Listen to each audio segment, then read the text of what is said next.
मैं हूं मलिक अब्दुर्रहमान और मैं अपने यूट्यूब के चैनल पर तमाम नाज़रीन को खुशामदीद कहता हूं। इंडियन क्रिकेट टीम के लिए लगातार जो है वो बुरी खबरें आ रही है। कल जो है वो पहले हैदराबाद टेस्ट में इंडिया को इंग्लैंड के हाथों 28 रन की जो है वो इबरतनाक शिकस्त का मुंह देखना पड़ा। हर तरफ जो है वो इंडियन टीम पर थू थू की जा रही है और ये पहली दफा इंडियन क्रिकेट की हिस्ट्री में शायद हुआ कि इंडियन ने अपनी होम ग्राउंड में पहली इनिंग में 150+ रन की लीड लेने के बावजूद जो है वो टेस्ट मैच हारा। और इंडिया को वैसे भी उनके ग्राउंड्स में हराना और टेस्ट मैच हराना इंतहाई जो है वो मुश्किल होता है। और इंग्लैंड ने जो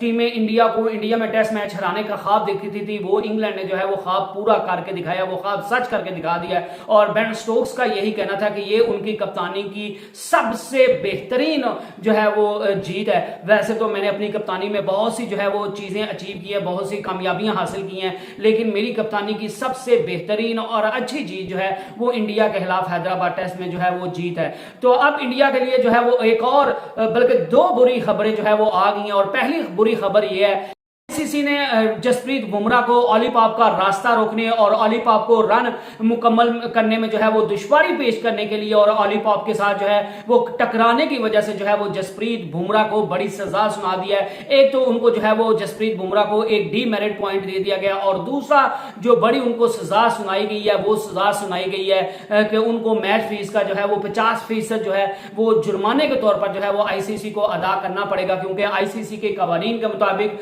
जब भी कोई बैट्समैन जो है वो रन ले रहा हो तो कोई भी बॉलर जो है वो बैट्समैन का रास्ता जानबूझकर नहीं रोक सकता। और अगर कोई खिलाड़ी जो है वो ऐसी कोशिश करता है या बॉलर ऐसी कोशिश करता है कि वो जानबूझकर जो है वो बैट्समैन का रास्ता रोकता है, उसको रन मुकम्मल करने में दुश्वारी जो है वो पेश करता है और उसका रास्ता रोकता है, तो फिर वो आईसीसी के कानून की खिलाफ वर्जी और इस खिलाफ वर्जी की वजह से जो है वो जसप्रीत बुमराह को भी सजा सुनाई गई। और इंडिया के लिए जो दूसरी बड़ी मुश्किल खड़ी हो गई है वो मुश्किल ये है कि इंडिया को अब दूसरे टेस्ट से पहले जो है वो बहुत बड़ा झटका लग गया, क्योंकि इंडिया के दो मायानाज प्लेयर जो है वो इंजर्ड हो गए हैं। और मैं बात कर रहा हूं रविंद्र जडेजा जो कि जो है वो बैटिंग में इंडिया को हमेशा मुश्किल वक्त में जो है वो रेस्क्यू करते हैं, बॉलिंग से भी जो है वो अगली टीम के बैट्समैन को नाकू चने चबा देते हैं, फील्डिंग उसकी माशाल्लाह उससे कमाल की है। तो जसप्रीत और रविंद्र जडेजा जो है वो हैमस्ट्रिंग इंजरी का जो है वो शिकार हो गए और वो दूसरे टेस्ट से जो कि मेरे ख्याल से 2 फरवरी से 6 फरवरी तक जो है शायद खेला जाएगा, तो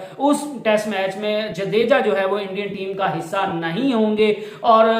इसके अलावा इंडिया के दूसरे बैट्समैन केएल राहुल भी जो है वो उनकी बॉडी में राइट साइड पे जो है वो क्वाड्राइसेप्स में जो है वो उनकी दर्द हो रही थी, वो डिस्कंफर्ट फील कर रहे थे, उनको जो है वो बॉडी में पेन फील हो रही थी और उसकी वजह से जो है वो उनको रेस्ट देने की खातिर जो है वो केएल राहुल को दूसरे टेस्ट मैच से जो है वो रिप्लेस कर दिया गया। दूसरा टेस्ट मैच जो है वो केएल राहुल और जडेजा जो है वो आपको खेलते हुए दिखाई नहीं देंगे और बीसीसीआई ने उनकी जगह पे जो है वो रिप्लेसमेंट के तौर पर भी जो है वो ऐलान कर दिया। एक तो वाशिंगटन सुंदर का ऐलान किया, एक सरफराज खान का जो है वो इनाम किया और एक और खिलाड़ी है उसका जो है वो रिप्लेसमेंट के तौर पर जो है वो ऐलान कर दिए। तो दोनों खिलाड़ी जो है वो बड़े इंपैक्टफुल प्लेयर और दोनों खिलाड़ी जो है वो अपनी परफॉर्मेंस से जो है वो इंडिया को हमेशा जो है वो जीत दिलवाने की कोशिश करते हैं। तो दोनों अहम खिलाड़ियों का इंडिया की टीम से बाहर होना इंडिया के लिए कितना खतरनाक और कितना जो है वो साबित होगा, इसका जो है वो वक्त आएगा तो पता चलेगा। I hope you enjoyed the video. Next video तक अल्लाह हाफिज।